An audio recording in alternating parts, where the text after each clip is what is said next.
Dr. John Bruni from Sage International is going to stay for a little while, and Professor Plimer has just arrived. Let me tell you, whether you are building your first home or your second home or your third, or maybe you're onto your 10th, I don't know. You could be a property developer. I don't know. No one likes extra scary costs, however. That's a common denominator. Rossdale Homes, they give you a fixed price guarantee, which is a nice, warm, cosy feeling. When you build something, trust. Well, I suppose when you do anything, trust is a must.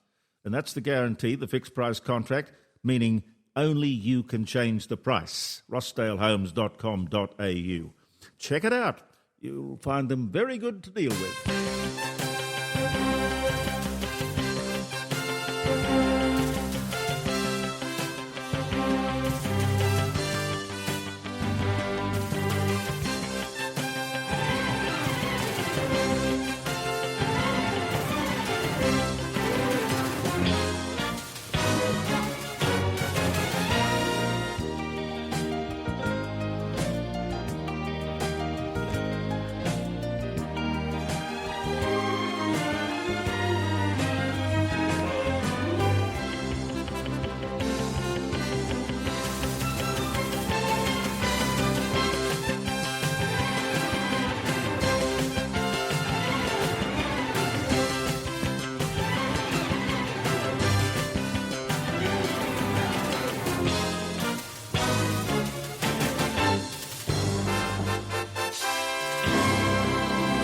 Speaking of houses, if you're going to buy a house or you're selling a house, you'll be very interested in this guy. His name is Neil Genman. Neil Genman has written this. This is not his first book, not his first rodeo. Questions that every seller must ask. I get the feeling, just browsing through this, that Neil does not like the real estate industry very much. I don't know. Maybe, perhaps there's some history back there somewhere. Neil Genman later. Isabel Taylor, that remarkable young lady. She's been a guest on this program before. She's going to drop by. And John Overton later on in the morning. And Professor Plimer right now. How are you, sir? Very well. I did a podcast with Isabella earlier in the week, I think. Oh, wonderful. And I tell you what, it does give me hope for the future when Me you see too. bright young people like that Yes. who actually ask questions. Yes. And she's got a very good brain. It's wired the right way. It's wired to reject propaganda. So it gives me hope when I see young people like that. Well, how can a young lady like that come through the system, the sausage machine? Because I think the whole thing is designed that all the kids in the class are supposed to be indoctrinated to the same extent in the same way, and then they'll all come out saying the same things and thinking the same things. But here is an independent kid, independent She's probably of mind. genetically very lucky, having good parents and good grandparents Yes. who have actually pulled her up every time she says something and not allowed a nonsense to come out of her mouth. But she's a very impressive young lady. John is fathering. Are they two girls or two? No, one girl, one boy. You find it easy, or is it a challenge? It has its moments, but I love it.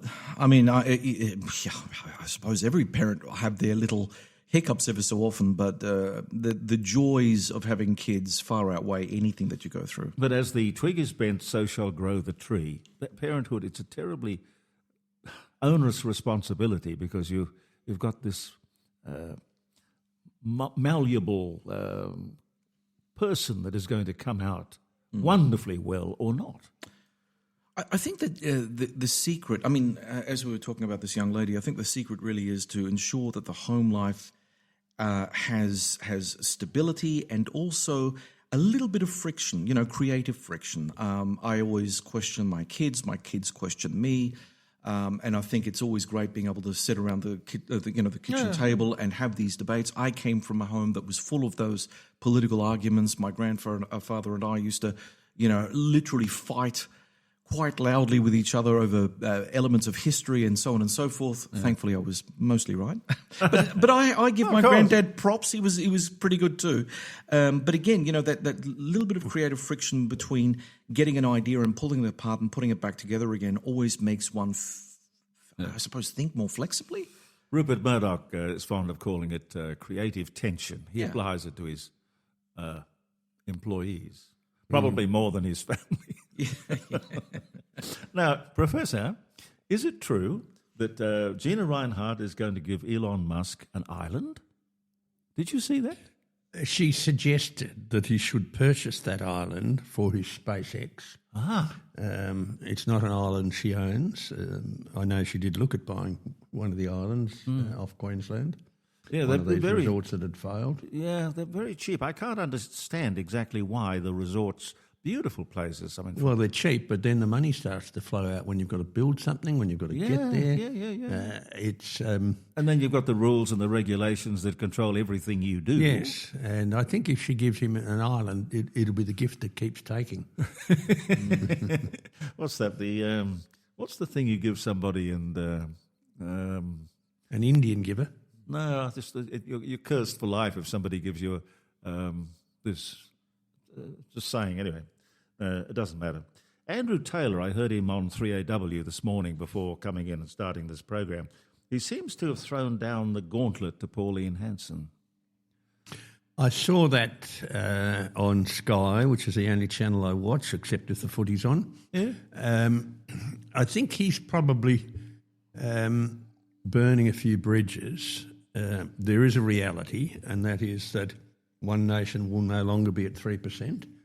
Somewhere along the line, they're going to have an arrangement, be it with preferences, be it on policy. Yes. And for him to attack One Nation on policy is a little bit rich, because he's a chap who's very confused about Paris, very confused about net zero, and very confused about energy costs. What's to be confused about? Well, they're all interrelated, but he wants to be half pregnant. So he's claiming that the policy comes from one person. That's not true. Certainly on things like climate policy, Senator Malcolm Roberts has a lot to say on it. Yes. So I think there has to be a situation whereby they remain friends, but at arm's length. And I think he's burning that a little bit too much. Now, there's a lot of angst because there are a large number of Liberal Party members are not renewing their membership and going across to One Nation. The former New South Wales Senator Holly Hughes, she did that. She was a Liberal senator and she's moved across to One Nation. We've had Barnaby Joyce move across from the Nats. So it's a difficult situation, I think. Yeah, there's no denying the move is on. It's a question of whether it can be sustained through to the next election. Well, that's always the problem, isn't it? To keep it going. It's a long time between the next election. With any side, anything can happen. Yes. I think a litmus test will be Victoria, but they've got their own special problems, which some of them are similar to the federal problems, and that's bankruptcy. And here you've got Victoria, which has banned the exploration for gas, yet it's pressured the federal government to actually have a gas policy with a reservation policy with gas coming from Queensland, which could be exported, coming down to Victoria. Now, there are two things wrong with that. Victoria hasn't drilled for its own gas, and it should, and there's a lot of gas there, and I've seen wells flaring in Gippsland. I know the Otway Basin. You could run the Portland smelter off Victorian gas. And the second thing is the pipeline capacity doesn't allow gas to come from Queensland to Victoria. So they're in a mess. Sort it out. Don't put pressure on the Labor government to force a gas policy change, and this gas policy actually enriches large industry, especially in New South Wales, where these union-run industries can actually have the energy to keep going. Now, New South Wales has got a massive gas resource at Narrabri. It's been 17 years now that they've been trying to get that off the ground, and Santos keep getting belted around the head every time. So what the unions are doing is saying, we'll pinch Queensland gas, we'll make sure some of it's reserved, it will come into our factories where we've got a lot of union members, and these factories won't close because of a lack of energy. And this to me is, and if I'm not a Queenslander, but if I were a Queenslander, I would be more paranoid than the normal Queenslander. It surprises me to hear that the systems aren't compatible. But it reminds me of the railways. Compatible. No, they weren't compatible for a very good reason. Victoria had a very large amount of gas that came out of the Bass Strait field. Yeah. That gas actually kept industry going in Victoria. It was a manufacturing state. That gas is now on the way down, but they didn't need to have pipelines going to other states. And they actually insisted that people have gas-fired stoves in the kitchen and gas heating. Yeah. I know when I lived in Melbourne, I've been punished and lived there 4 times, I know that we had to have gas heating. Yeah. You couldn't have any other sort of heating. That's because there's an abundance of gas. Now, every petajoule of gas you use, you have to replace it. Now, Victoria didn't do it. And they could have replaced it by drilling onshore in the Gippsland Basin, drilling onshore in the Otway Basin, or actually allowing fracking, especially offshore in the Gippsland area, where not only was the gas generated, it migrated and trapped. So Victoria's cooked its own goose, and I don't see that Australia or Queensland should actually bail them out. Well, apparently you can't build a house in Victoria and facilitate any gas. You have to have electricity. They don't like you having gas appliances. Well, therein lies another problem, that because brown coal is so evil, and when you burn it, it produces electricity at 3 cents a kilowatt hour, which is about a tenth of what Victorians pay now. Yeah. Because of that, they're going to hit the wall. Yeah. Because there's no way that Victoria can actually keep itself going on sea breezes and sunbeams. So they've drunk the Kool-Aid, and they believe that the gas of life, carbon dioxide, actually warms the planet. Well, we've got thousands of millions of years of data to show that that's not the case. Did you see the story about the dinosaur bone that they found in Antarctica? Well, I'm not surprised. The Antarctic rocks were once connected to South America, to Australia, to South Africa and to India, and we find dinosaur bones there. We also have coal deposits in Antarctica. We also have very ancient rocks, which are quite uranium-rich. Yeah. We also have modern rocks forming, such as in West Antarctica. We've got 150 geothermal areas sitting underneath the West Antarctic ice sheet. So if the ice sheet melts a little bit, people say, it's global warming. You can't melt a sheet from the bottom with warmer air on top of it. And if you warm air from minus 20 to minus 10, it's still not going to melt the ice. And underneath, when we have geothermal activity and volcanic activity, as we see on Iceland, we get a melting of the ice sheet. Mm-hmm. Now, we find the same in Greenland. In Greenland, we've got an ice sheet that does melt at times, and that's because the ice sheet sits on rocks which are quite radioactive. Mm-hmm. And when you have a radioactive breakdown of potassium, uranium and thorium, you not only create new elements and give out radioactive particles, but you actually give out heat. Mm-hmm. And so there are many things we don't get told, and I think it's because many of the activists either don't know it or don't want to tell us what it is. Well, the journalist was quite surprised that the dinosaurs would have been in Antarctica. It's not hard to surprise an ignorant journalist. Oh, sorry, I used the tautology, ignorant journalist. Well, the guy, I guess he was a geologist or an explorer or something or other, he said, no, 35 million years ago, it was a lush, green environment. It was more like South America. It was like a jungle. Now, you'd imagine that somebody would say to that, well, you mean Antarctica has changed so much in that time? Man's influence upon the environment back then would have been nothing? Well, Antarctica and Australia pulled apart about 96 million years ago. Mm. Tasmania clung onto our coattails and we couldn't get rid of them. New Zealand pulled away also, and we have been able to get rid of them, push them out in the Pacific and give them their well-earned volcanoes and earthquakes. And South America pulled away a little bit later, and by the pulling away of South America, we set up a circumpolar current around Antarctica. So warm water from the tropics couldn't enter Antarctica, and we had a polar continent with no access to warm water, and it froze. Now, Antarctica geology is no different from that of southern Australia. The rocks that we find here in South Australia continue across into Antarctica. We can see great valleys of salt lakes in Western Australia, And when you join them back to Antarctica, these are glaciers. We see the dinosaur fossils, which we find around Phillip Island area in Victoria. The same rocks exist in Antarctica. So we've just broken apart continents. Now, that idea came out of a meteorologist in 1912, and that was the German Alfred Wegener. And Wegener argued on the basis of looking at ice, looking at old fossils, looking at, well, nothing else, a fossil has to be old, doesn't it? Looking at fossils, looking at glacial striations, and he used these down at Henley Beach and the ones down further south down the coast.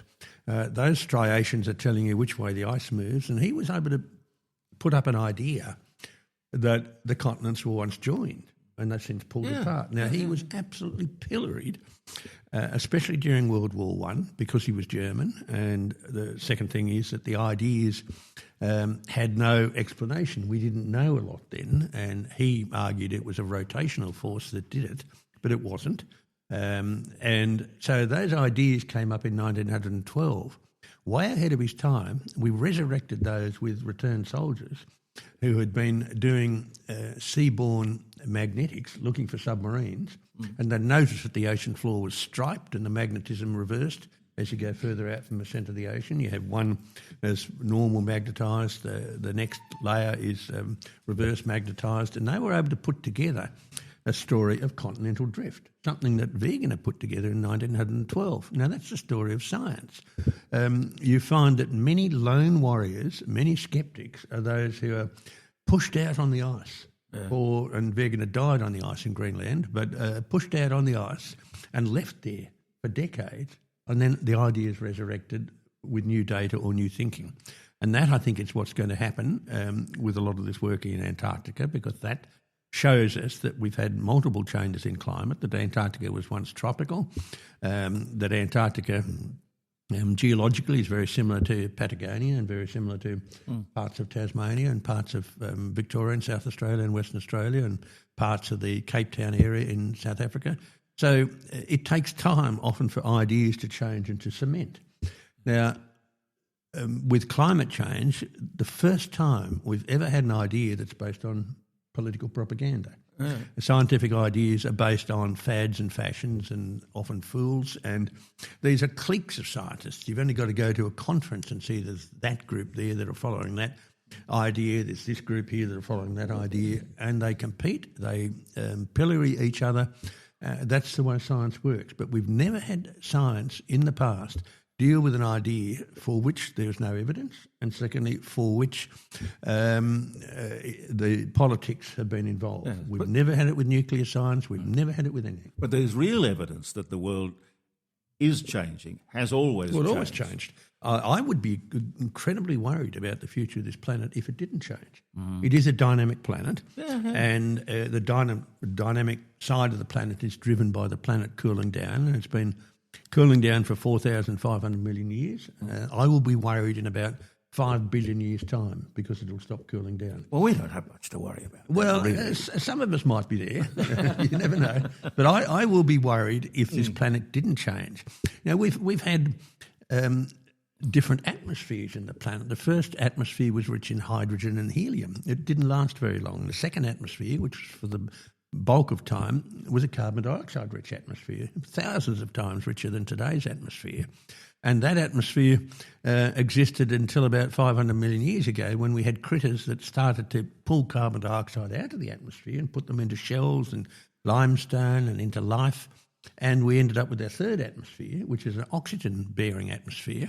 And we are evolving, and you can see it with the decrease in carbon dioxide over the last 500 million years.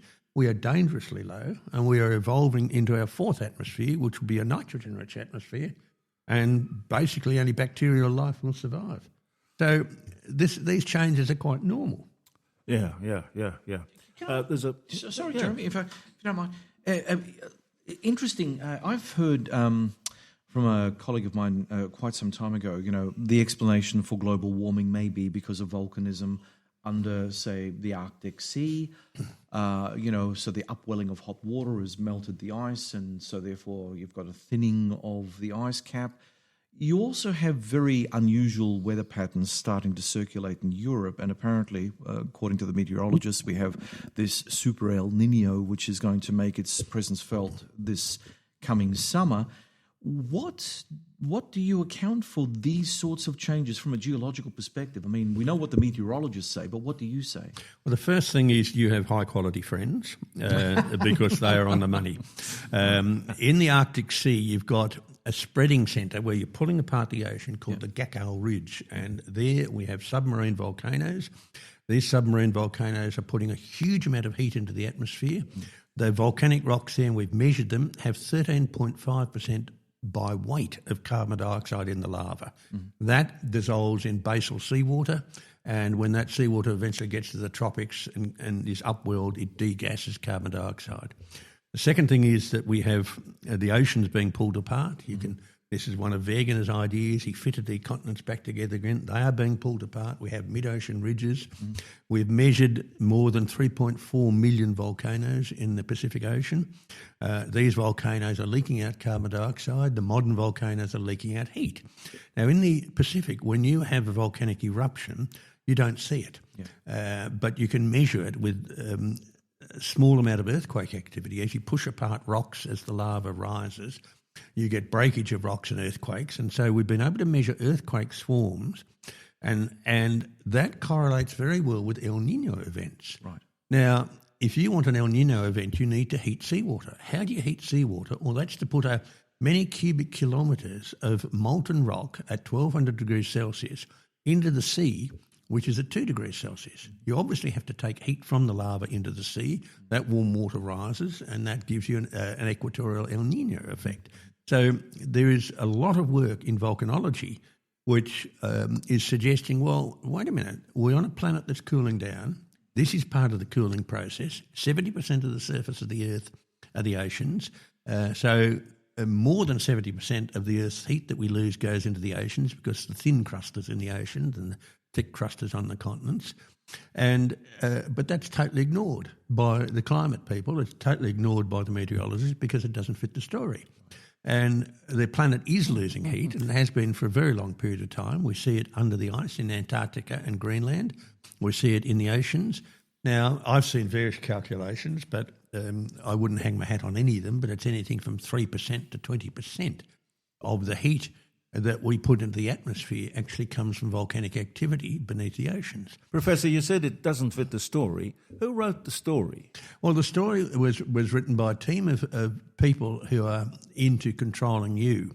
I suspect a lot of the story came out of the Soviet Union or out of Russia and has continued. And the story is that you filthy capitalists are filling the atmosphere with a poisonous gas which is going to create a catastrophic climate change. Oh, by the way, we'll keep smelting and we'll keep pumping out carbon dioxide. And by the way, we'll keep selling you material such as wind turbines and solar panels.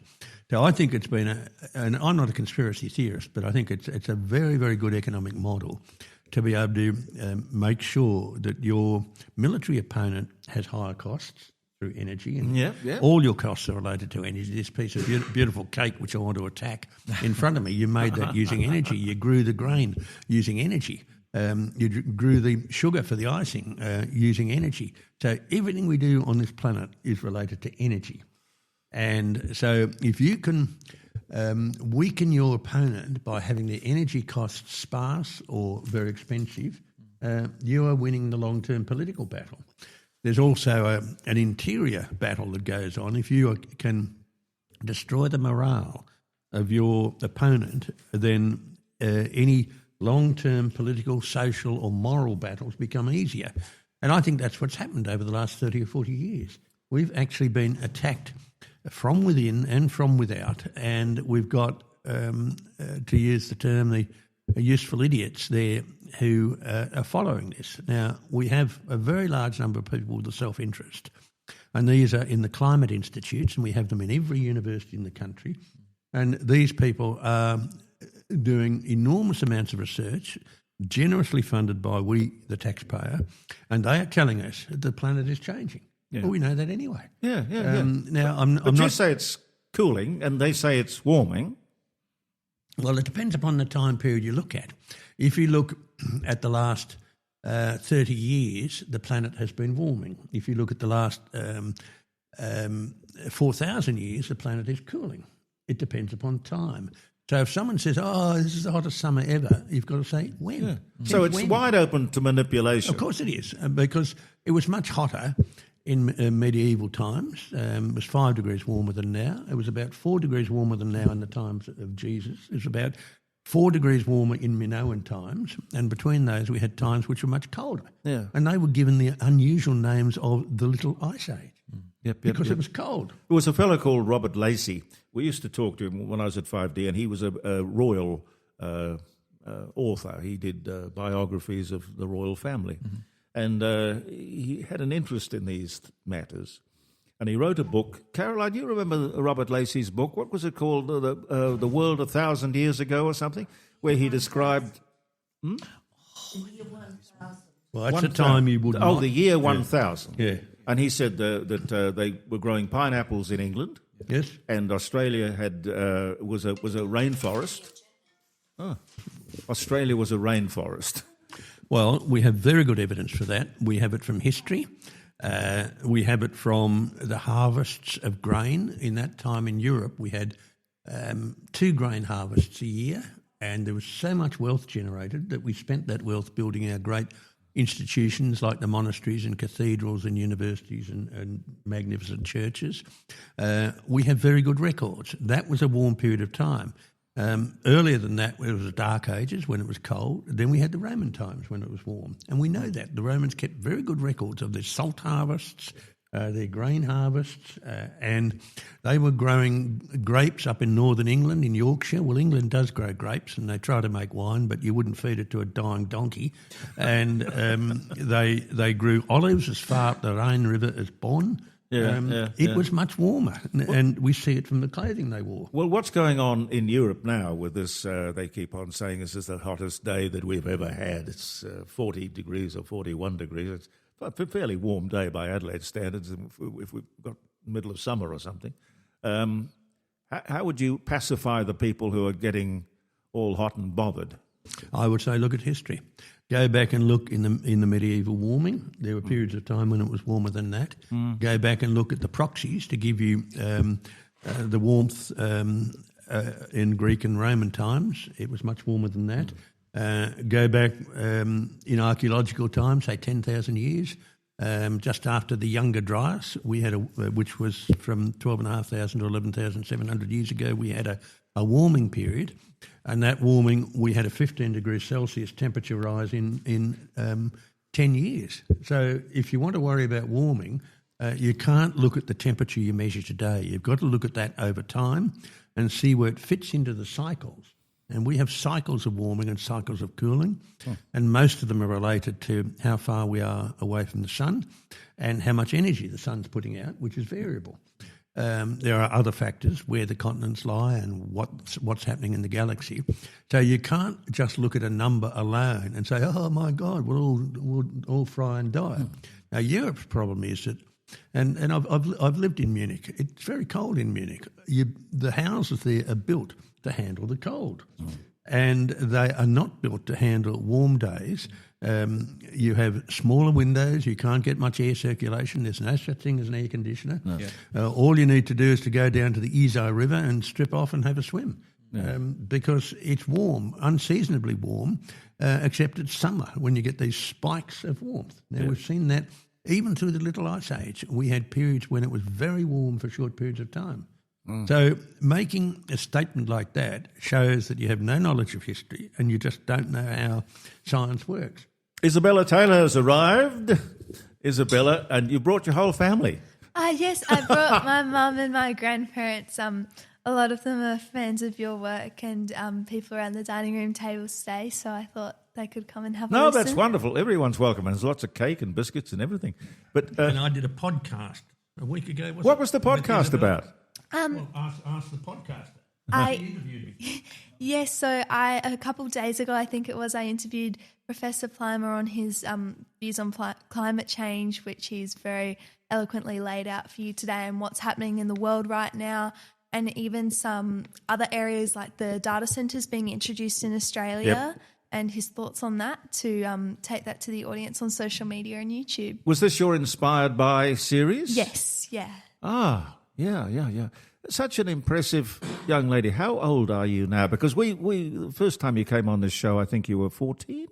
I Or think maybe younger. I think I was 8, but I'm not 8. sure. I know I interviewed Time you flies. around that time. I'm 14 now, though. Yes. So you're 14 now. Mm-hmm. Well, you're very grown up for 14. Oh, thank you. Your mother and father are going to have to lock you up fairly soon, I would imagine. But we, in talking about education and where the kids of today are going and who's taking them there and what's going to be there when they get there, you seem to have broken the mould. You've come through the system, very intelligent, open-minded, clever. How do you get on at school? Do they like this sort of individuality? I don't think any large group of people likes a form of individuality, because sometimes it's hard for them to grasp and how to accept that when it's not probably more normal to be the cookie cutter sort of design of child. Yeah. But I definitely just want to put this out there, that if the best thing you can do for your kids is when you go to school, you have the standard curriculum, and compared to, say, from 50 years ago today, that has been incredibly, in blatant words, dumbed down to standard forms of education. You can kind of see this because when I was in primary school, we had grouped classes where, there'd be the smarter group of kids, there was an average class, and there was a class for kids who were struggling. And that worked well for every single student because you were working with kids at your level and teachers that could support you. And then as soon as you get to high school, you get put into classes where you're with groups of people from all walks of life, and that's great. It's a great social experience. But my biggest tip for parents is if you want your child to get ahead in maths or science, you have to do things outside of school to help further that education. And just if your kids are passionate about something, don't block it, because 50 years ago it was considered, dangerous to enter a career in the arts. But now with the way AI is going, if your kid has a spark for that, that might just be what makes them something that's not replaceable in the future. So if we can have the lack of fear to put ourselves out there, and that's what I try and do with the project, it can be something that makes our future a lot more interesting and less replaceable. How many interviews have you done now over the years? If I just say a rough number, about 40.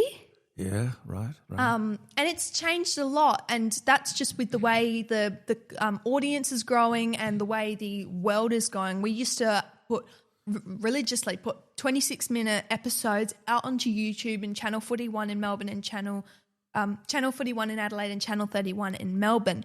But as we've watched over time, people's attention spans have gotten shorter, so we're starting to put more of our energy into short bursts of the interviews onto social media. And we're finding that it's a very new market. It's very difficult to navigate, but it's turning out to being more successful. But you can do a lot to shape it. It's very malleable at the moment. It's growing, and nobody quite knows exactly what he or she is doing. It's a living, evolving thing, this social media. People are frightened of it, or people love it. People are addicted to it. It's a very interesting moment in communications. What was that one you sent me the other day? You were standing up there. It looked like you were in a competition. Oh, I was at the national final for the Legacy Junior Public Speaking Award last November, where I came second, which was a fantastic experience. And you didn't come first. It had some very great speakers, and I have to say it was a very difficult decision for the judges, but I'm just so grateful to have had the opportunity to have participated in such an interesting competition where so many different ideas were spoken and listened to. Yeah. And I know, Jeremy, you're a ward of Legacy, so it's always great to talk about the competition with you. But this year, more recently, I helped MC the first round of it with the lovely Suzanne Moorhead, who's from Legacy. She helps host these events, and it's so great for young people to have this opportunity to develop these public speaking skills. And I'm going to be doing that again with the state final to this August. Do you pick a topic? So you pick a topic based on the legacy ideals of mateship, personal sacrifice, voluntary service, the need for remembrance, and social justice. And then you can speak for 5 minutes on anything in and around those topics. You might choose one, you might choose 5. But the real determiner for these sorts of competitions is the impromptu speech, and you only get 5 minutes to prepare for that, and you only find out the topic 5 minutes before. And then you have to talk for 2 minutes about that topic that you've only had 5 minutes to prepare for. And what's your technique? How do you handle it? Yeah. Read the headlines, read the newspapers, because the more individual and fresh your ideas can be, and how you can develop your individual thought. Most people, you get the topic social media. The first 5 people are going to go up there and they're going to talk about kids are destroyed by these addicting algorithms. And we've heard that. It's been cookie-cutted into everybody's brain from social media, the news, the newspapers. But maybe you can talk about, why are we banning social media when it's the algorithms that are a problem? And you propose, say, a model where they don't make algorithms so that, say, for gambling advertisements, they don't directly target people who are gambling addicts based off of what they've liked on social media. Social media knows you better than anyone in your whole family just after you liking 300 posts. And so they can target you with whatever ads they're paid to sell. So you've trained yourself to be able to stand up and with a couple of minutes preparation, talk on any subject at all. I would like to think so. Obviously, some would be bloody clever, easier than others based on like what you talk about at home. I mean, you and the professor. When I look around this room, we've got Tony Denton, we've got John Bruni and Gary and Isabella and the professor on the other side of the table. Imagine the collective IQ of all you people. I mean, what a brains trust. So it puts a great responsibility on you to do something incredible with your life. What do you want to do? I definitely want to pursue a career in the media, whether that's, sharing my thoughts and ideas through songwriting, interviews, poetry, writing. Well, you can do it all. You can do it all. You can take your pick.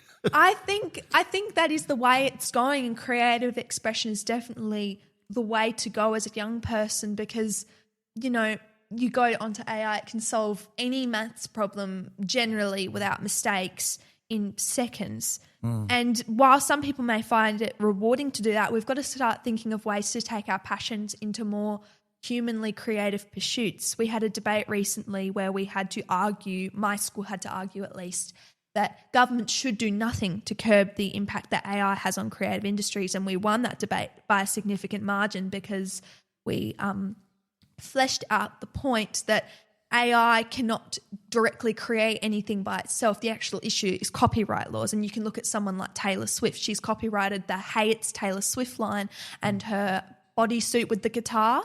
And so now that intellectual property that was her creative idea has been copyrighted. And what we said, it's actually the copyright laws. AI can't create anything. Us humans can create anything just out of an experience, and AI can't do that. Yeah. I wonder what you can't copyright. They tell me that Harley Davidson have the sound of their exhaust copyright.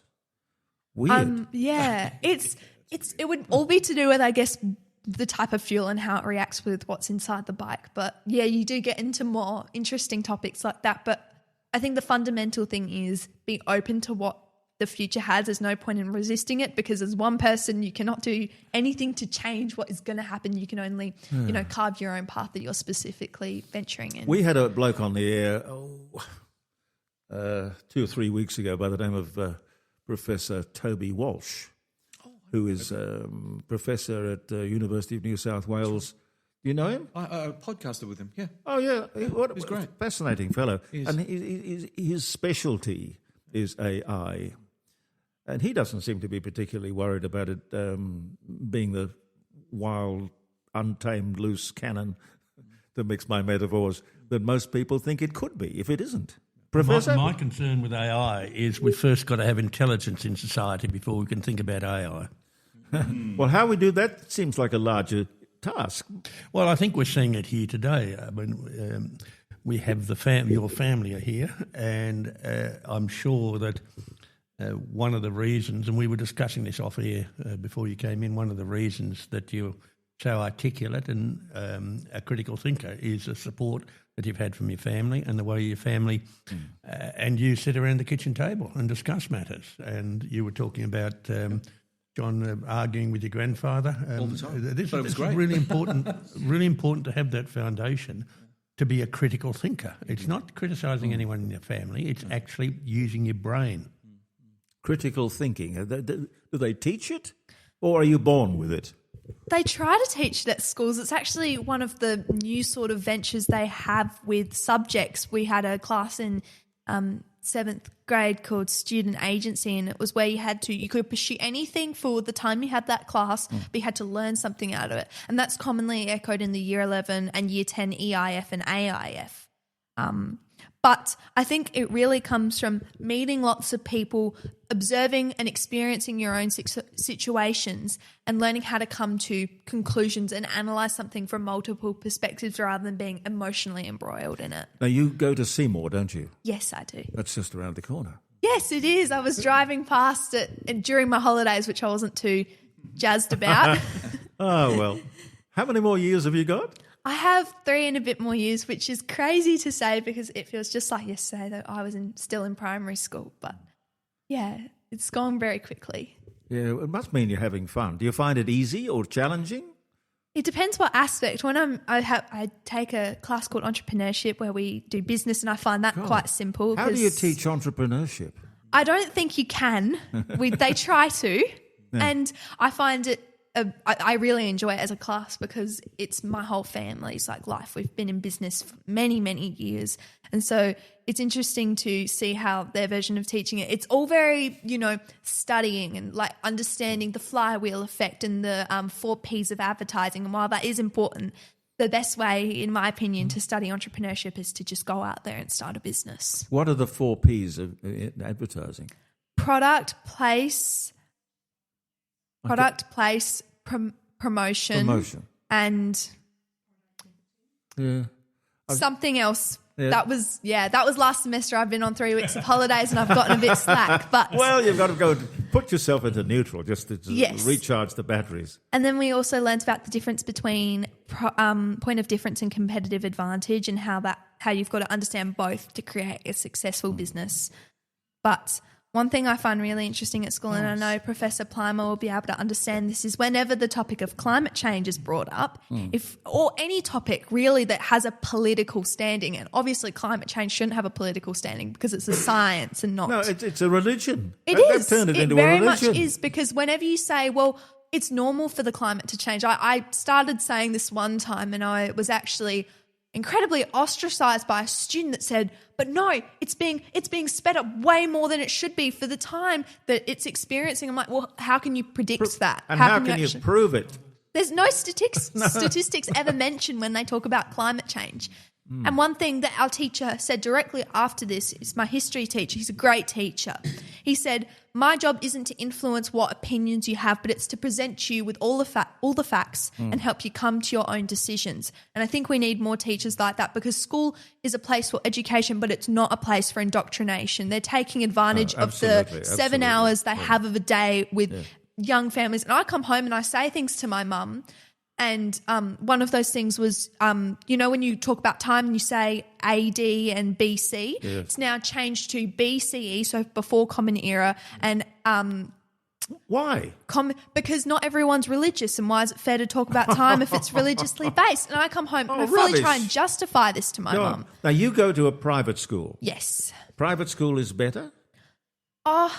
It depends on what you're talking about. I would say some things don't change and some things do. Okay. And the students don't change. There's always going to be, social tensions. But I think what I find is I really enjoy going to an all-girls school. You don't have a distraction of boys, I guess, and you have time to, explore your interests without judgment. But there's always going to be judgment anyway. There's just slightly less of it. Okay, and you're an only child. Yes. Do you think that makes a difference?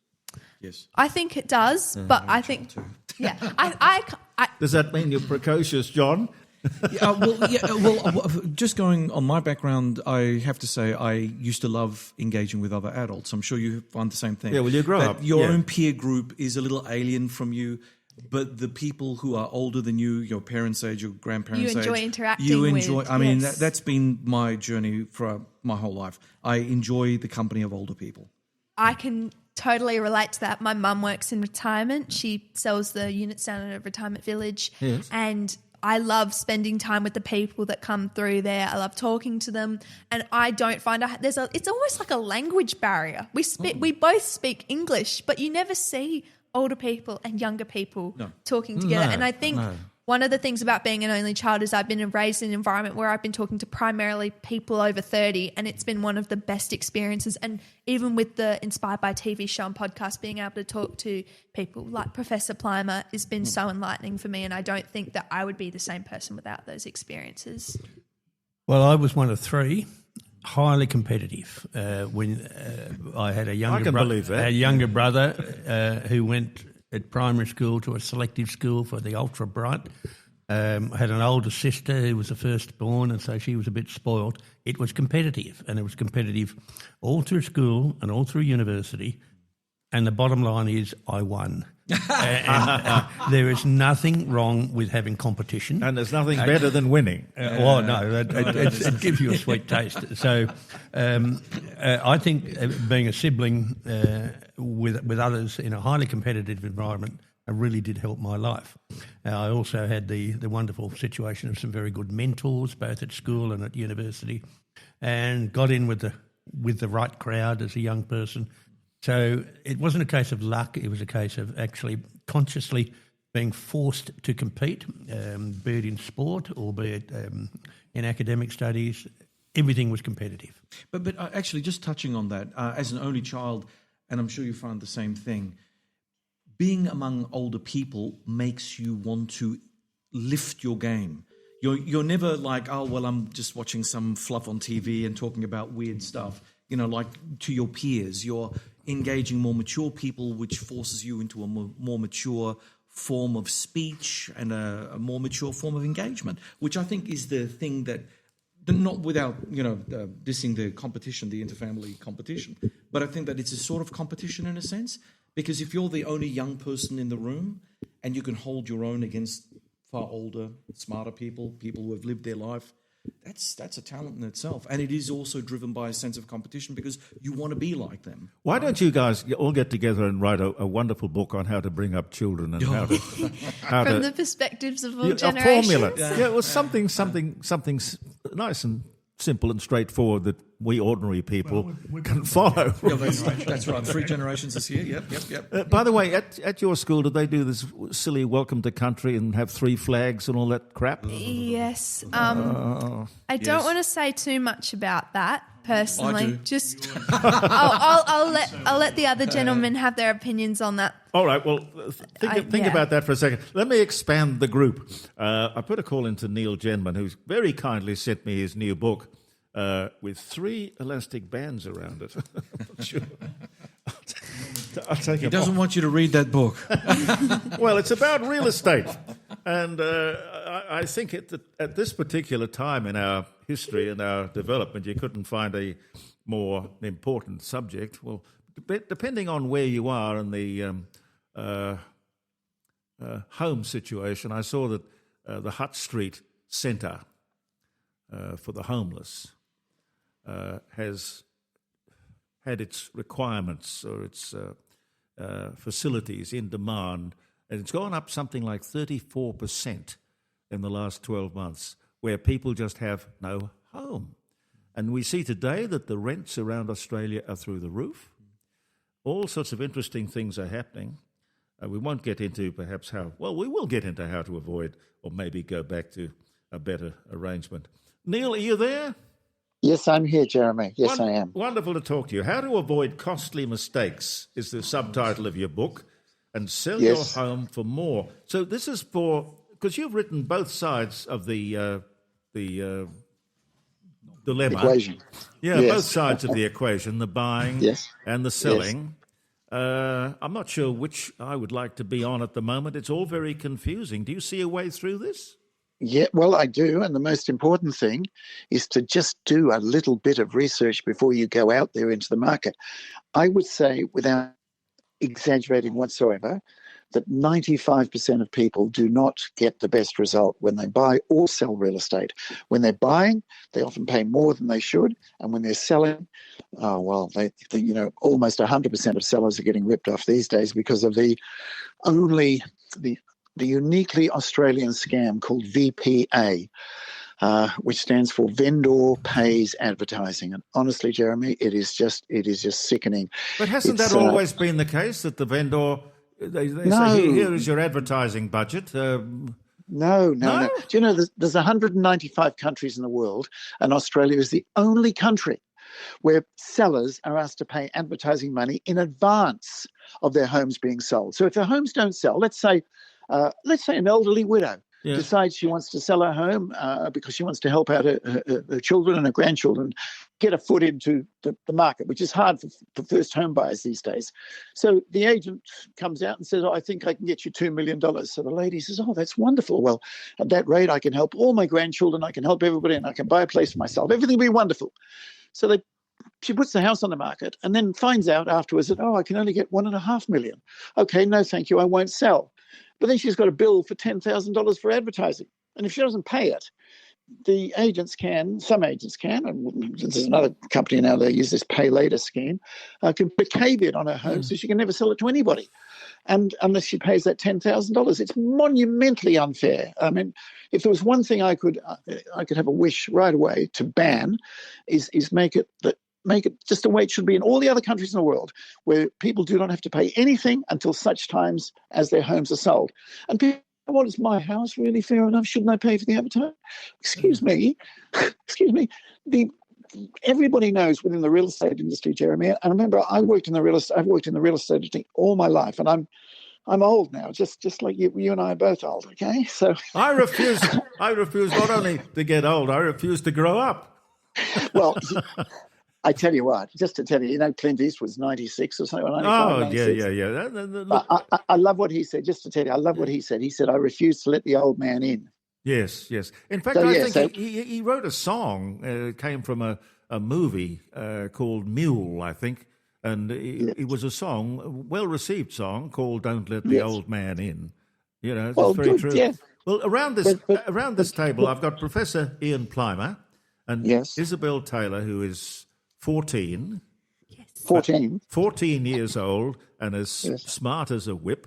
And Tony's just walked out of the room, and Dr. John Bruni has gone for a cup of coffee or something. So we've all got a certain experience in houses. We've all bought and we've all sold, I gather. So you've all been ripped off at some stage. We've all been ripped off, and I love the other book that you put out called Don't Sign Anything. Yes. Well, how do you avoid that? They say, here's your sales agreement. Sign it. No, you say, no. I'm not signing until I know that I'm safe. Until this business of we've got buyers waiting. You see this all the time. You get a flyer and you've got buyers waiting. So then you call the agent and they say, give us $10,000 so we can find some buyers.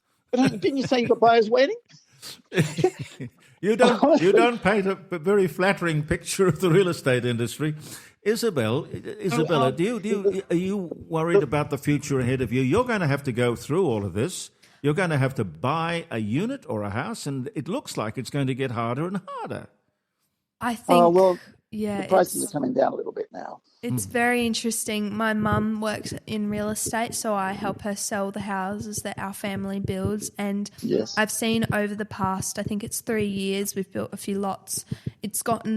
It was very, when the property market was very hot, it was easy to sell homes. But you can see generally with the market, it's very difficult now because people are scared. People don't know where the market's going to go. It's holding, and Adelaide's the only state in Australia where it's holding like it is. Everywhere else has gone down after the federal government's changes they've made. And so It's a really difficult time, and I don't know where it's going to go, but I think if we can have a good government that can spend money and save money correctly and get us out of the monumentous debt that we are in, it will be much easier for all Australians. And get away from the ideology which seems to drive this government more than anything else. But more importantly, when you go to an election and you promise that you're not going to touch capital gains tax and you are not going to do anything about negative gearing, and then you go ahead and do it. I mean, that's terrible. What do you think of the current arrangement, Neil? I think, and I'm going to disagree with you on this, because there is no way, and this is what happened before with Bill Shorten. He said, look, when I get in, he said, I'll probably do something with negative gearing and capital gains tax. Well, that was honest. Well, yes, but look where he went. Honest politicians, they're like honest real estate. They don't succeed.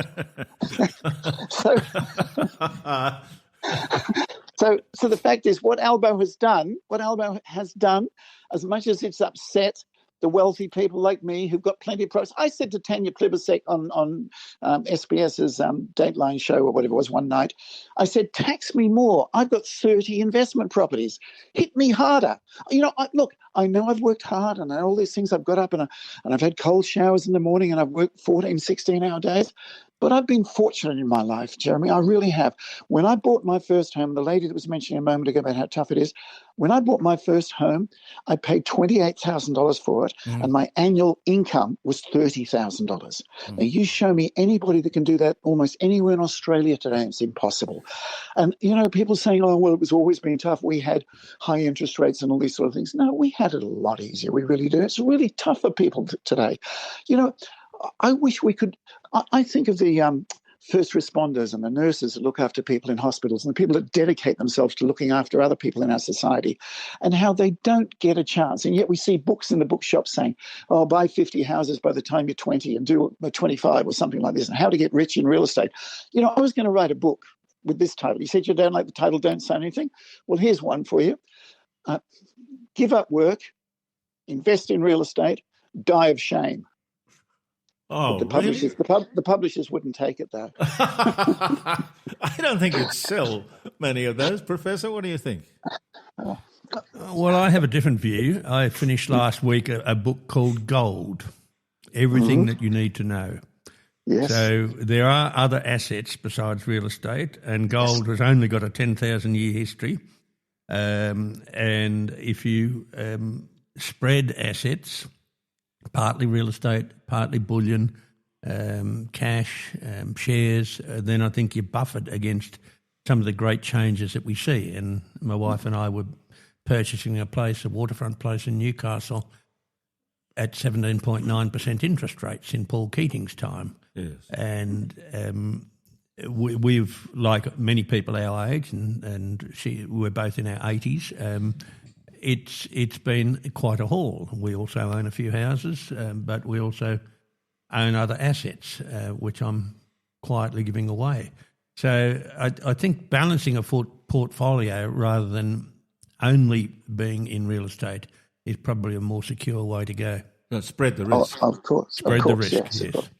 But still, don't you, Professor, don't you also feel a tad a bit of empathy, I'm not even saying sympathy, but empathy to some young people today who paramedics and save people's lives and then go home and find that their rent has gone up. I had somebody the other day, their rent went up in Melbourne, their rent went up from $500 a week to $800 a week. No, I don't feel empathy. I actually feel really angry because we have senior public servants in Canberra who are earning $500,000 a year who are not doing anything with people. It's generally against people. And yet we have those at the front line, the AMBOs, the police, yes, people in the military, etc., who are struggling in life. And yes, they are the people who get literally shot at. They are the people who carry huge burdens, and we are not looking after them well enough. So I think we've got a very disjointed society at present. I cannot see that you can justify a senior public servant in Canberra earning $800,000 a year. I just see that that's absolutely and totally wrong, and my solution, which I've discussed on this program a number of times, is to decentralise. Put the Department of Treasury at Gladstone, where we make a lot of money, the Department of Finance at Port Hedon, where we make a lot of money, Department of Infrastructure, Rabbit Flat in Northern Territory, where we have no infrastructure. Department of Water at Wilcannia, where long-term employees will see a flood every 15 years. Department of Ageing, say at a town which is declining like Broken Hill. I've got a question. Oh, courageous, Minister. Courageous. I've Oh, got a thank you, Sir question Humphrey. I've got a question that's bursting out of me. Why don't you go into politics and fix these things? Well, I'm too old. I have been offered a Senate seat, which I would have won, but I'm too old for it. And the third thing is that I would go down in income enormously. I can't see the point in going down that much in income. You're not going to sell the Bentley, though, are you? No, I won't be selling the Bentley. The Bentley's my long-distance driving car. Yeah. It's only done 100,000 in 4 years. Okay, that's a respectable mileage. Yeah, is that all? Yes. Well, Yeah. I drive to Melbourne a lot. I drive to Broken Hill a lot. And then I've got another vehicle I use in Broken Hill, which is a 60-year-old rally car. Around town, we've got a couple of Mercs that we drive. So I like to be buying fossil fuels and burning them. And hearing the noise they make when you burn them. Crackling. Yeah. Neil, go on. Yes. I was just laughing. I was like, what about writing a book then and sharing these ideas with the rest of us? Because I like some of your ideas. I like what you're saying.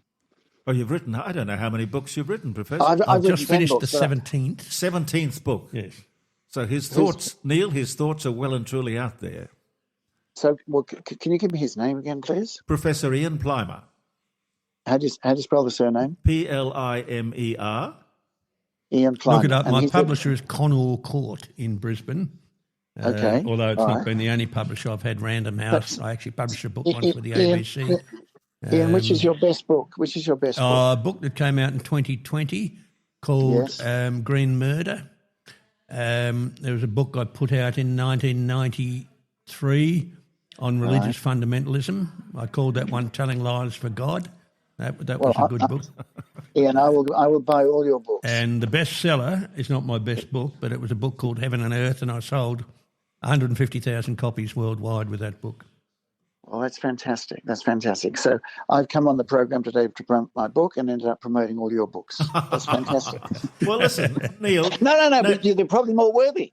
I'm happy to concede that. Everyone is worthy. I've got to ask you, Neil. Yes. Negative gearing. Negative gearing, as I understand it, came about in 1936 when a lot of our tax law was being written. A lot of tax law. But negative gearing was introduced to do something about a housing shortage in that year. Now, I can't, and it did work. It worked. Now, I can't understand a government introducing negative gearing to fix a housing problem. Then years later, another government comes in and says, we'll get rid of negative gearing to fix a housing problem. I can't see how that works. I know. Well, things aren't working, are they? And No. although I do believe that the first home buyers of Australia's today, and I've been saying this now for the last 20 years, I've got the footprints of investors on their backs in the stampede to buy homes. And I just really do. You know, to use a home should be a right, like food. You know, food should be a right, like the safety should be a right. And I just think that this has been denied for so many people today. That's all. I wish we could do more to get somebody into a home. You know, just give them a hand and say, well, look, you can get into this home, but you're not allowed to profit from it or sell from it. I think it is wrong somehow, and I don't know the solutions to it, but I think it is wrong to see so many people making so many hundreds of thousands of dollars out of real estate while other people can't even get a foot in the door. You know, Gandhi said that there are 7 things in life that will destroy us, and the first is wealth without work. Yeah. And I see a lot of people getting wealth without work, and I see a lot of people that are working hard not getting the wealth. That's what I see. What and about I see it in the real estate? They talk about intergenerational equity, yes. Fairness. It strikes me as strange when I read that this is the generation. This is, well, your generation, Isabella, coming up. You will be the first generation to be denied the things that my generation took for granted. not only took for granted but exploited. And we were talking about the fact that earlier my mother was a widow, a war widow, and if it hadn't been for Legacy, who were very supportive of my mother and the two kids. Yes. So life was tough, and I think, Professor, your background was tough, but because of the age in which we grew up, there were advantages that we could take. Perhaps we took them for granted. I don't know, but there were things we could do to provide for our future. This generation is going to find it a hell of a lot harder, and I don't think we should deny them the opportunities that we had.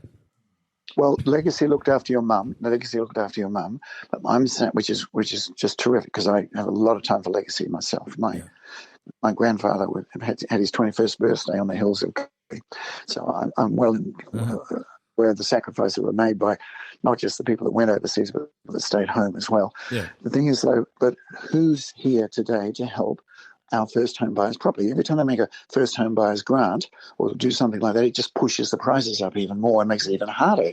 It's all like counterproductive.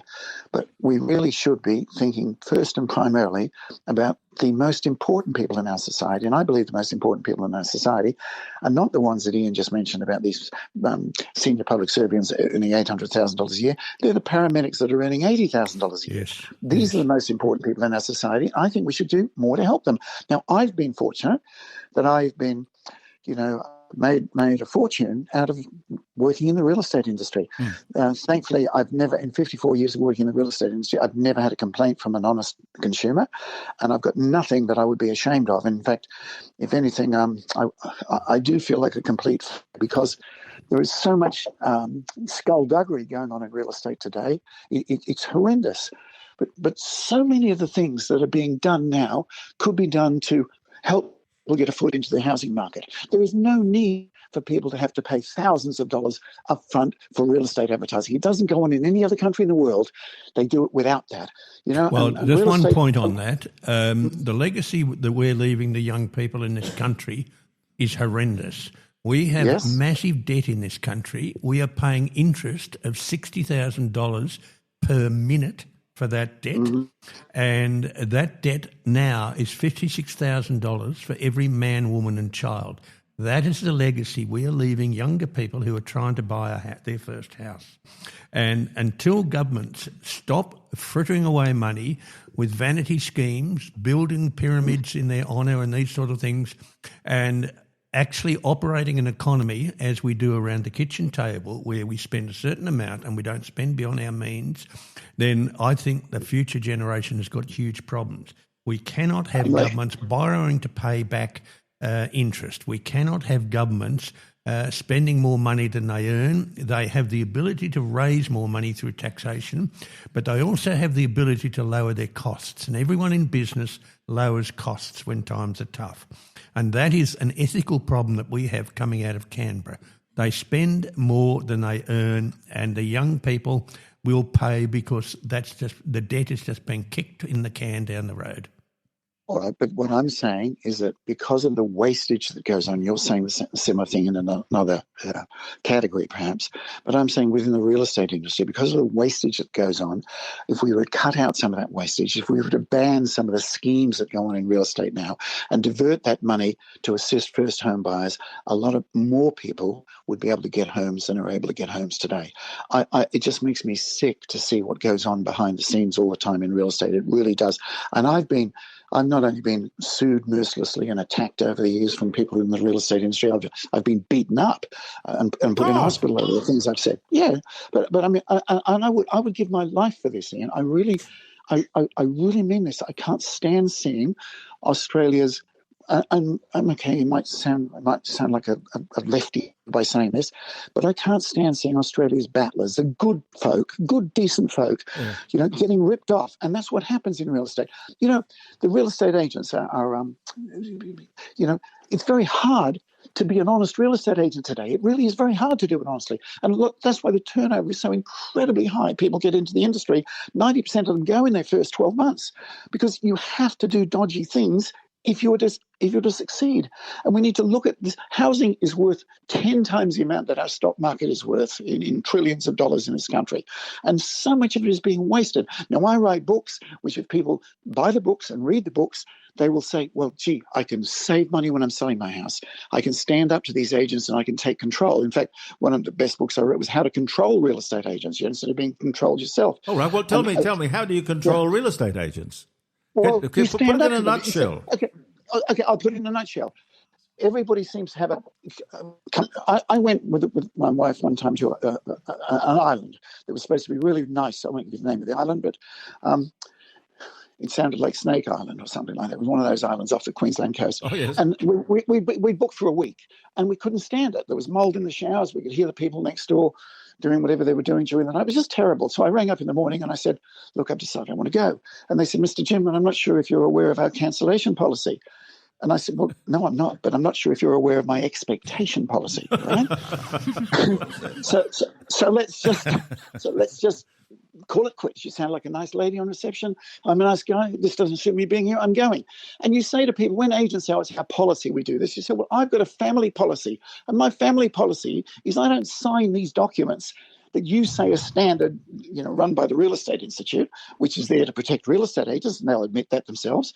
I'm not going to sign these documents until I get somebody independent to look at it and cross out all the nasty clauses that are in it.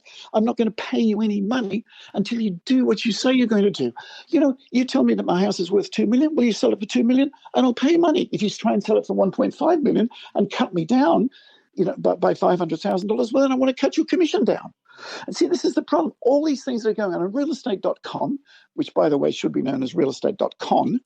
I sincerely mean that. I understand you've been sued a few times. Well, yeah, I wish they could sue me on that one. I'd love the chance to show what they're doing. But their fees have gone up 100 times in the last 30 years since they started. 100 times. In the last 30 years, the average Australian's wage is 3 times. Real estate agents' wages have gone up 10 times.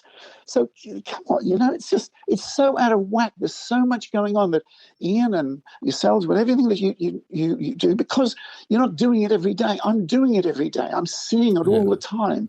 And there's a saying, the agents have got the experience and the home sellers have got the money. And there's a saying that when somebody with money meets a person with somebody with experience, the person with the experience is going to get the money and the person with the money is going to get the experience. And that's what's happening at the moment. People are getting ripped off by going along with the status quo. And you don't have to go along with the status quo. You just say, no, I'm not going to pay you any money. I'm not going to sign anything until I know I'm safe. There was a bloke I spoke to years ago, wrote a book called You Can Negotiate for Anything. His name was Cohen. Herb Cohen. He was a great guest, Herb Cohen.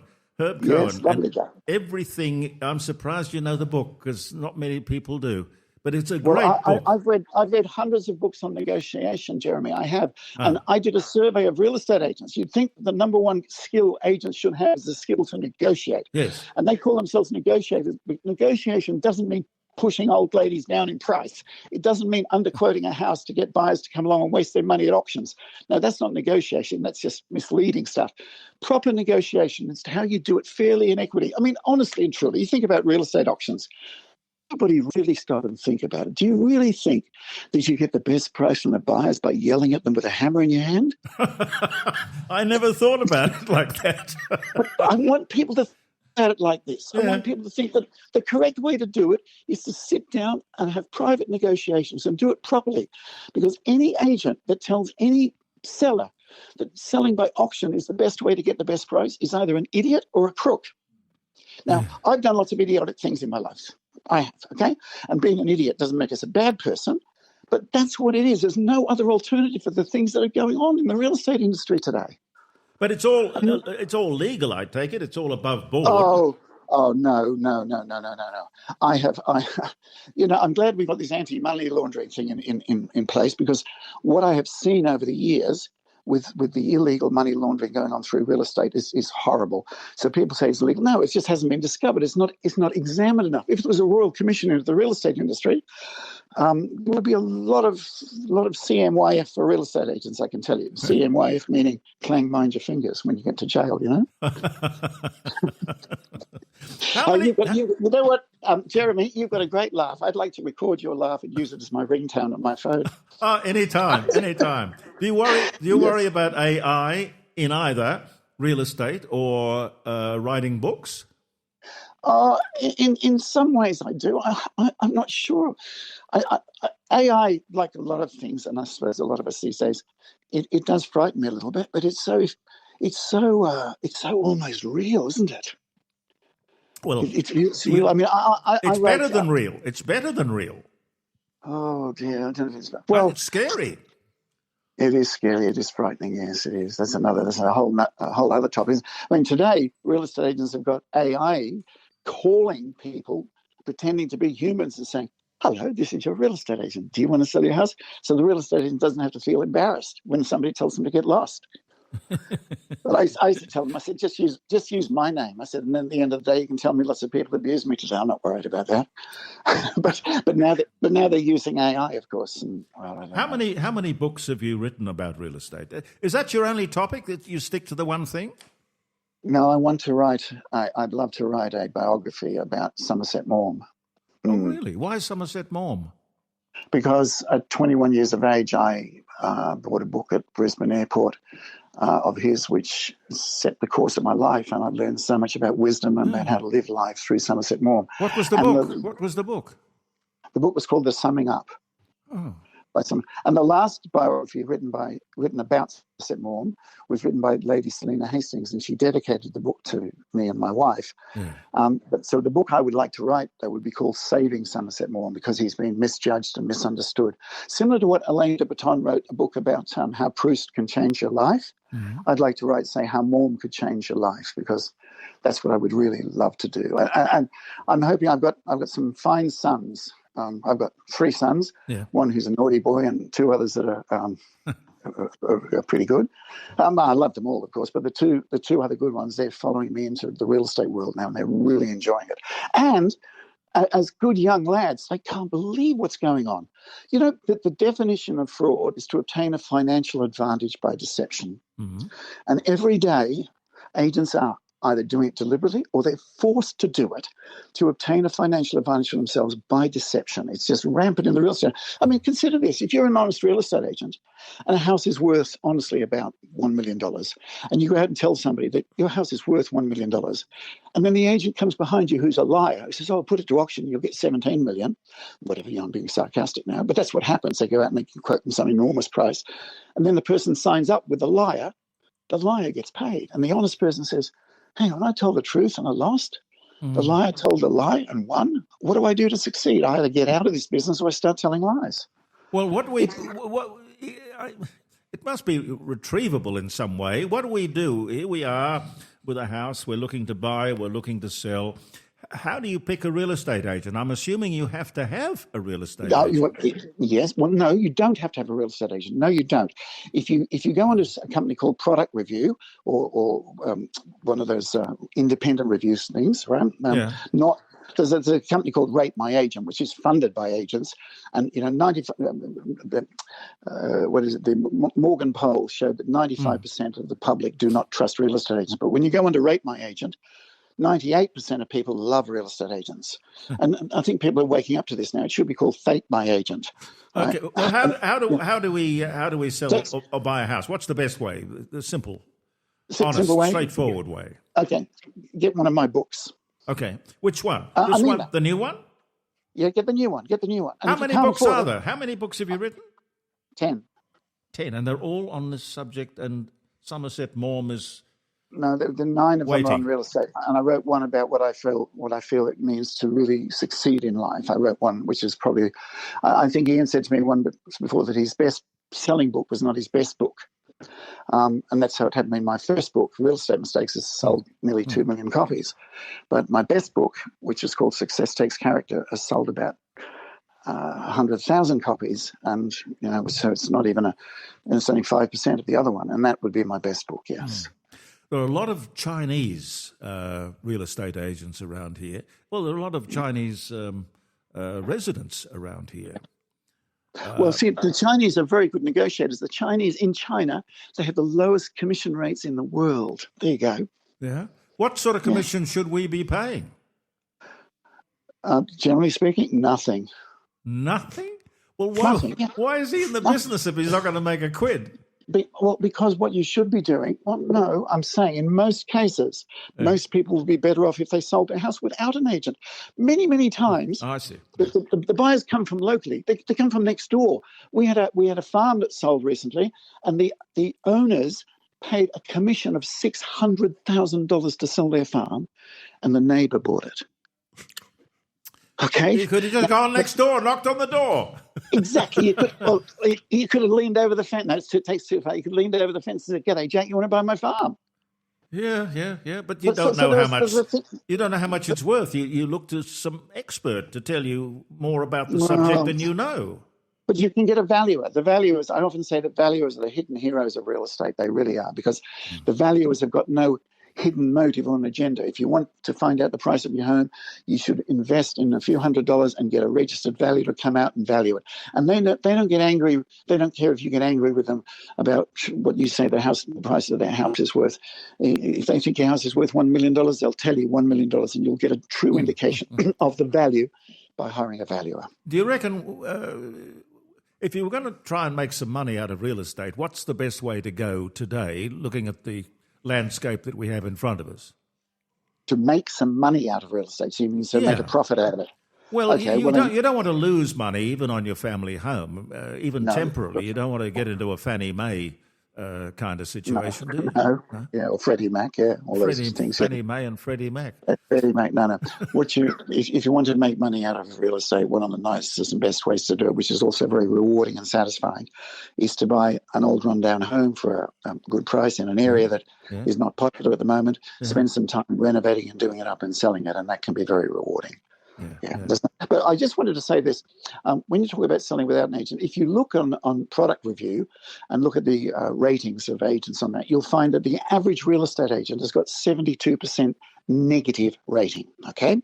But the companies that help people sell their homes without an agent have got an average of 99% positive rating. Now, okay, if you want to put your house, because think about this: if the real estate agent says to you, "Give me $5,000 so I can advertise your house to find a buyer," then why do you need a real estate agent? Why wouldn't you just spend your own money, advertise yourself, and find your own buyer? Well, the answer to that is realestate.com won't allow normal private sellers on their website. It's shut only for real estate agents. But there are ways around this. And the private sale companies have worked out a way of getting around it, because they actually have a licensed real estate agent who agrees to accept no fee, no commission. So therefore, realestate.com have to accept the ad. And so you can get, if you go to a normal, here's an interesting, huge point for your listeners now. If you go to a real estate agent and say you want to sell your house, it's going to cost you $5,000 to get on realestate.com and all those other websites like Domain and so on, okay, all homes and so on. About $5,000. Yeah. Okay. If you go to a company called Property Now that I've got nothing to do with whatsoever, it'll cost you about $700. And there's no commission to have to pay.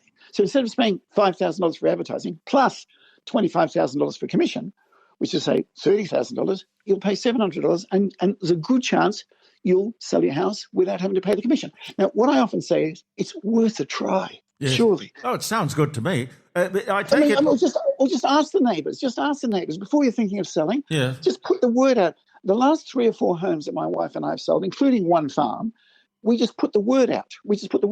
In France, 60% of homes are now sold without agents, because the agents in France got so greedy that the public sort of almost boycotted and said, well, we're not going to put up with this anymore.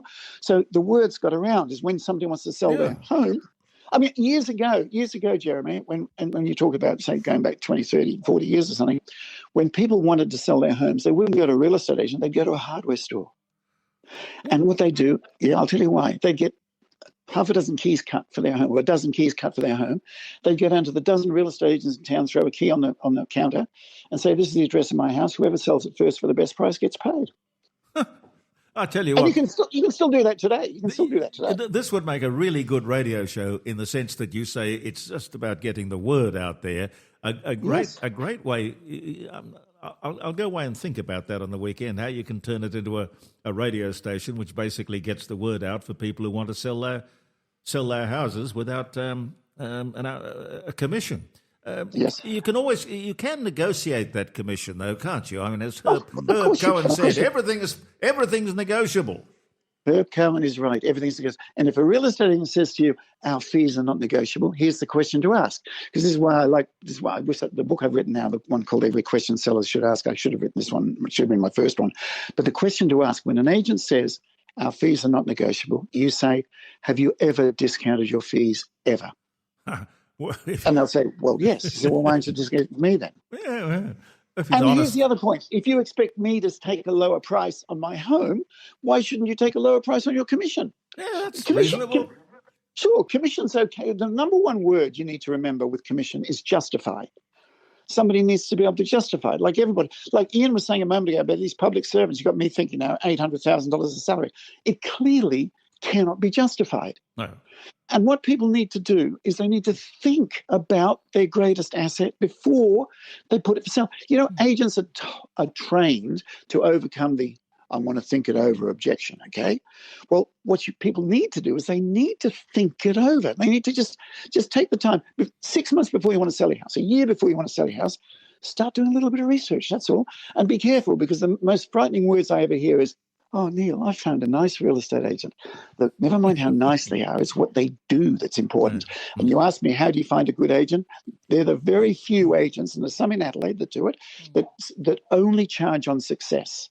So if your home doesn't sell, they wear the costs. They do. It's part of the risk of doing business. I mean, for goodness sake, if you're having some, now that the pandemic's over and you want to have some friends over for a barbecue, you don't go down to a butcher shop and say to the butcher, look, I've got a barbecue coming on the weekend. I want to order 200 rump steaks. And the butcher says, rump steaks, 200. Okay. All right. Well, give us $1,000 so I can advertise to find some cows. It's the same thing when you think about it. Yeah. Okay? You go to a real estate agent because you want to buy a buyer. The agents have already got buyers most of the time. They didn't just open yesterday, did they? No. You know, they've got buyers, and we all know. I can show you from the training manuals, Jeremy. It says the main purpose of advertising is not to promote the home; it's to promote the agent. And with realestate.com, if you upgrade, which everybody gets, they tell them you've got to pay for an upgrade, you've got to pay for a premium so you can be first. 99% of people have sold the same story. They're all told you've got to be first. And it's like, well, how do they do that? How do they make sure everybody comes first? You know how they do it, Jeremy? They rotate them. Yeah. So Jeremy's property gets to be first for 2 minutes, and then Ian's property gets first for 2 minutes. It's sort of like booking a first-class seat to London and on Qantas, and then the plane takes off. You just settle down, put your feet up, sipping the champagne, and then the flight attendant taps you on the shoulder and says, okay, buddy, down the back. You've had your turn. Tell me, this is brilliant stuff. There are a lot of women in real estate. Yes. In Adelaide, I've noticed that. Yes. Are women better real estate agents or salespeople than men? You see, I would trust a woman. Well, the short answer is yes. Women are actually better negotiators. Women are more caring than men. Yes, they are. Unfortunately, if the woman is honest and decent and goes out and says your house is worth $1 million, then Larry the liar comes in and says, I'll get you $17 million at auction. They'll still sign with Larry the liar. Oh, yeah, well, it's selling blue sky, yeah. I know, but generally speaking, and if you can find a woman that says she's happy to accept payment on success, see, they don't need the advertising money. They think they need it. And you know, I sat next to one of the senior executives from one of the major websites on an aeroplane. I've got the flight number, I've got the details, I've got all the name of it. I sat next to her on a flight from Brisbane to Melbourne, and she said to me, you know, the real estate agents and the public, they see us major web portals as a necessary evil. She said, what they don't realise is we're evil and we're not necessary. I thought, I love it. I love it. And then she said, and when I was selling my own house in Northcote, she said, the agent told me that I had to pay $6,000 for an upgraded advertisement. And I told him to get lost, Yes. that I work for one of these companies, and I know that an upgraded advertisement is no better than normal $100 standard advertisement. I told him to get lost. Yeah, well, they charge you, my experience is they charge you for the sign out the front of the house. They charge you for absolutely every aspect of... They charge you for the Chinese fee to translate. Some of them do. Charge you for a fee to translate it into Chinese. Yes. Listen, Look at wonderful. everywhere they can. Yep. Wonderful to talk to you. It really is. And congratulations on the new book. The publisher is Wiley. Yes. Wiley. And thank you for giving me such airtime. No, I think you're absolutely brilliant. Questions every seller must ask. How to avoid costly mistakes and sell your home for more. Neil Genman, best-selling author of Don't Sign Anything. Thank you, Neil. Thank you very much. No, goodbye. Goodbye to Ian and that nice lady you got there. Yep. Wonderful to talk to you. Just fantastic. Why auctions are statistically the worst way to get the best price. How to set selling terms to suit you, not the agent. Techniques that convince buyers to reveal their true maximum offer. Red flags that signal agent exploitation. How to maximize your home sale price. It all is very useful, I would say very necessary information. So if you're thinking of buying or selling, that's the book you buy. Look for Neil Genman. You'll probably find all sorts of other books under his title. Whether you're building your first, second or third home or a seasoned property developer, no one likes extra scary costs. Rossdale Homes get that, which is why they pride themselves on their absolute fixed price guarantee. They believe trust is a must, and with their guarantee and fixed price contract, you'll get no nasty surprises. For peace of mind, trust Rossdale, where only you can change the price. rossdalehomes.com.au, trust is a must. BLD 8104.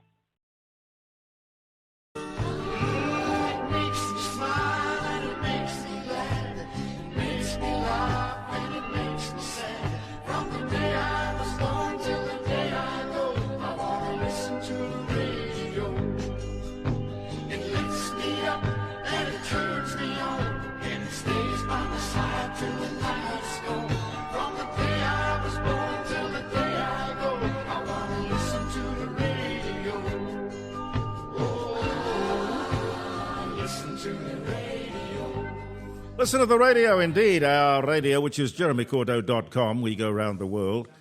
Most importantly, we go around you, and thank you for being there. Professor Plimer, thank you for coming. You're going back up the hill? Walking up the hill so I can look down upon you. Yes, and look at that house, that pile of yours, and say, gee, what's that worth? We occasionally think like that. We're two people rattling around in a 3-storey house, but we love the garden. We've got a few other places which we often think about living in, but no, we're very happy where we are. You've got a pet snake as well. We've got a pet snake, yes. Does he know he's a pet? Well, or is he just a resident? He goes, when sitting out in the yard, he'll come past us on the way to his little hidey hole. Yeah. I think he knows we're no danger. Yeah, it's a brown snake. Brown snake, yeah. I see them up in the. They rustle through the ivy. I never really get to see them, but I know they're there. Well, Stamp and they'll go away. Yeah. They're more frightened of us than we are of them. And I can understand that. Yeah, so really reasonable. We've got a pet snake. We've got a few antechinus, and we've got all sorts of galahs. Not the ones in Canberra, the real ones that fly. And we've got quite a menagerie of animals that come in to get fed. Are you back in town tomorrow? Or I'm back in town, I think, for another week, and then I'm off to Perth and Brisbane. Then I'm off to the Mediterranean for a couple of weeks. Okay. Well, will you be by on Friday? Next Friday. Okay, that'll be wonderful. God willing, I'll be here. And God willing, I'll be here. Thank you, Professor. Thank you. All the best. Professor Ian Plimer, ladies and gentlemen.